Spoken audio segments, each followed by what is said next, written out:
thật cả đun chia nữa chế chế nó vừa tất cả nó bùm nó chặt tất cả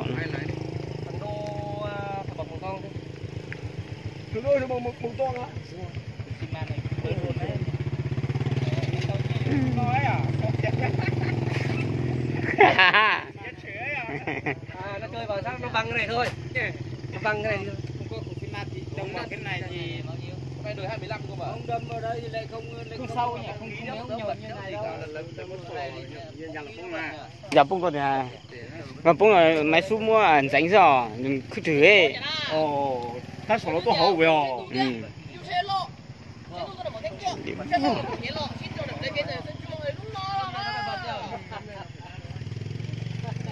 hiện tại thằng lái là đầu nó cái kia nó rơi vào Vậy phát sản trực tiếp à? hồi chơi thôi mà anh nhưng mà tại sao nó lại kiểu gì mà lại cả bên này cả bên kia kiểu gì nó là gì nhỉ? Úp xuống này đâm đầu về nó úp từ đầu này xuống, úp đầu này xuống. cái xe của anh vừa lập với anh Sơn Không, tối hôm qua nó gọi máy xúc hay sao mà hôm qua con của anh à? không, nó qua có người gọi tao bảo để lật cái xe, tao bảo máy lốt không có. Tao không biết ai. Nó đâm mà nó lật kiểu đeo nát vô tròn này nhỉ? Nát vô tròn. Đời 25 à? Mà tại sao nó lại quay sang cái này bất ngờ nhỉ? Tuần đấy nhỉ?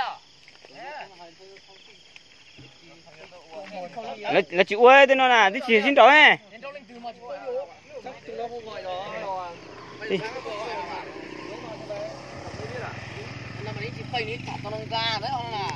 Chắc là nó cho ai mượn xe chứ.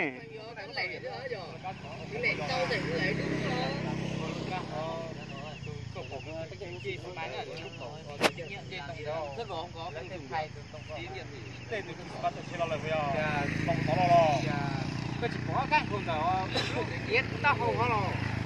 Nó bỏ là cái còn kia thì của hậu.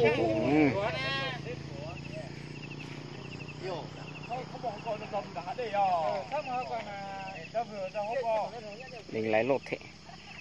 Đâu kia khăn. Bằng.